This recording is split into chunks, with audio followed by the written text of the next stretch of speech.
Oke halo guys, apa kabar semuanya? Kembali lagi di channel Kobe TV. Nah, jadi ada satu hal yang harus kita ketahui di saat murai batu sedang masa beranak ya, atau mempunyai anak. Seperti si blorok ini ya, dan pasangan. Ini sekarang posisi lagi ngurusin anakannya yang masih berumur sekitar 3-5 harian ya. Tuh. Jadi sebenarnya di sini adalah penentu ya, dimana trotol kita akan selalu sehat untuk kedepannya. Banyak sekali yang terjadi, trotolan mati atau trotolan sakit di saat dewasa. Nah, itu sebenarnya disebabkan karena mau trotol murai batu seperti ini. Caranya gampang, subscribe channel YouTube Kobe TV sekarang ya.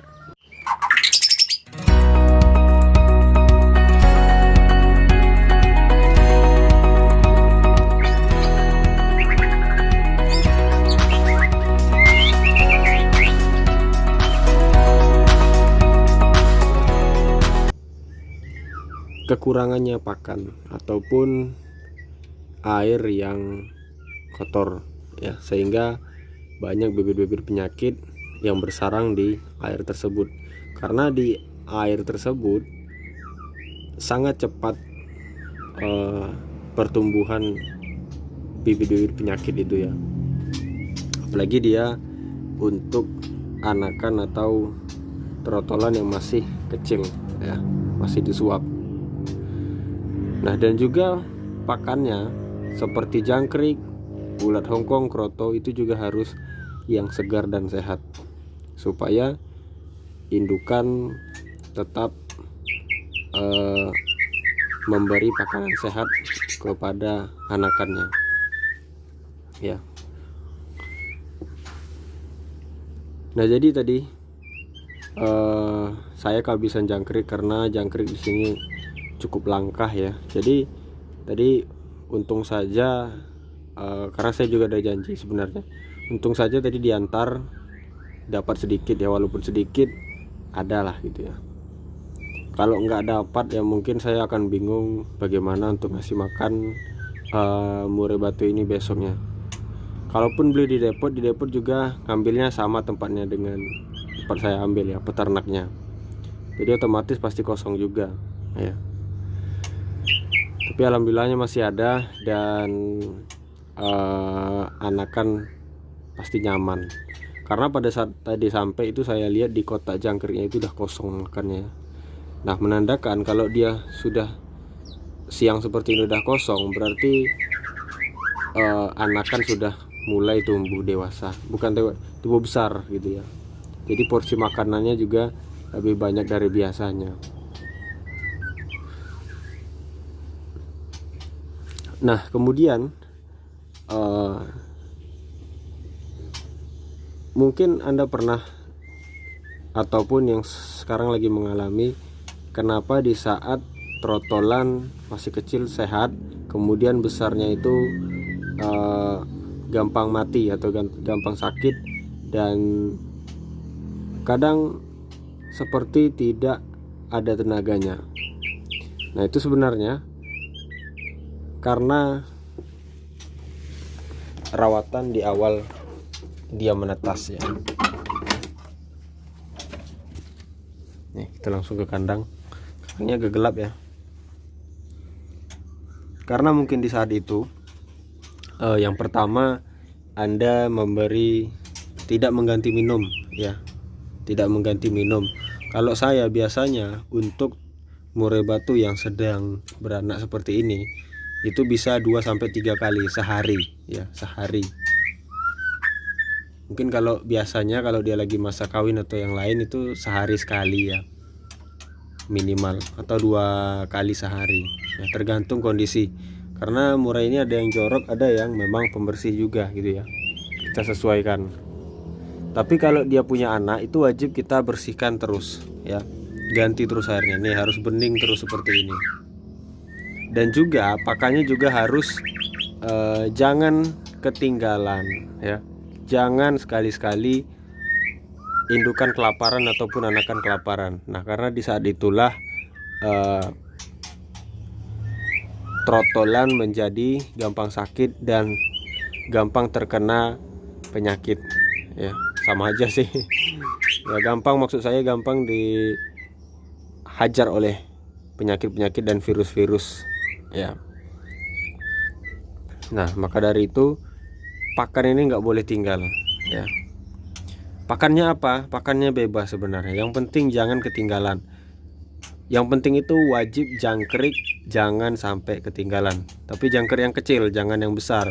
Kalau yang udah berbulu juga susah. Kalau misalkan Anda mendapatkan jangkrik yang berbulu, yang sudah panjang-panjang bulunya, sayapnya, nah itu bisa Anda bantu dengan kroto ataupun ulat-ulat yang lain ya, seperti ulat Hongkong, ulat kandang ya. Tapi kalau ulat Hongkong itu Anda harus perhatikan penggunaannya, jangan terlalu banyak karena akan mengefekkan kepada kotoran anakan yang berwarna putih atau seperti berak kapur. Nah, itu juga nggak bagus karena biasanya kalau berak kapur itu kotorannya tidak bisa dibuang oleh indukannya, dia tidak gumpal, jadi kotorannya itu jatuh di dalam sarangnya itu aja. Nah, makanya sering terjadi trotolan itu gampang terkena penyakit dan mati ya. Kadang belum dipanen dia sudah sakit ya, pertumbuhannya lambat. Nah, itu sebenarnya sudah tumbuh suatu penyakit di dalam tubuhnya. Maka dari itu kita harus dilihat sama king killer. Kita harus sigap dan harus kontrol terus untuk indukan yang anakannya masih kecil-kecil seperti ini ya. Tuh. Jadi ini berdasarkan pengalaman saya aja, karena si legend kemarin beberapa kali memang sempat ketinggalan pakan terus, karena pada saat itu saya tidak di rumah, jadi orang tua yang di rumah. Pada saat saya cek siang hari, saya pulang, saya cek udah kosong, ternyata udah beberapa hari berturut-turut seperti itu terus. Nah, akhirnya anakan keluar dan anakan sakit, akhirnya mati. Jadi seperti itu. Dan kali ini saya nggak mau terjadi lagi, akhirnya saya kontrol terus. Jadi pagi, siang, sore itu kita kontrol terus. Kalau udah pagi, siang, sore aman, insya Allah semuanya juga aman ya. Jadi sebenarnya juga tergantung dari tempat pakan murai batu Anda ya. Seperti saya ini kan porsinya kalau segini, ini memang harus wajib siang dicek lagi. Tapi kalau Anda menggunakan wadah yang lumayan besar ya, mungkin Anda sesuaikan aja lah, Anda kontrol aja bagaimana kondisi pakannya. Kalau masih kekurangan ya berarti harus rutin Anda juga menggantinya, menambahkannya maksud saya. Jadi seperti itu. Nah, itu sebenarnya berbagi pengalaman deh ya buat teman-teman mungkin yang kebingungan kenapa kok trotolan saya sakit, kenapa kok trotolan saya mati berturut-turut. Nah, jadi itulah faktornya, bisa jadi karena pakan, kekurangan pakan sehingga daya tahan tubuh lemah, ataupun air yang kotor, dan bisa juga kondisi kandang yang tidak baik gitu ya. Ya seperti misalnya becek. Ya becek itu kan banyak menimbulkan kuman-kuman tuh, bibit-bibit penyakit di sana. Ya, ataupun kotorannya sudah terlalu banyak tidak pernah dibersihkan. Ya, ataupun gelodok yang kotor dan lain-lain. Banyak faktor. Nah, bisa juga dari pakan dari makanannya ini ya, seperti jangkrik, Anda ngasih makannya apa gitu, itu juga mempengaruhi pertumbuhan jangkrik dan kesehatan jangkrik ya, otomatis juga mempengaruhi kesehatan trotolan tersebut. Jadi seperti itu. Ini berdasarkan apa yang saya alami dan apa yang terjadi, yang pernah terjadi gitu ya. Tuh. Jadi jangan sampai indukan itu kekurangan ya, dan jaga kebersihan kandang. Jadi seperti itu. Oke, mungkin cukup sekian dulu video saya kali ini. Mudah-mudahan bermanfaat. Jika ada yang kurang silahkan komentar di bawah. Dan terima kasih sudah menonton. Saya Kiri, assalamualaikum warahmatullahi wabarakatuh.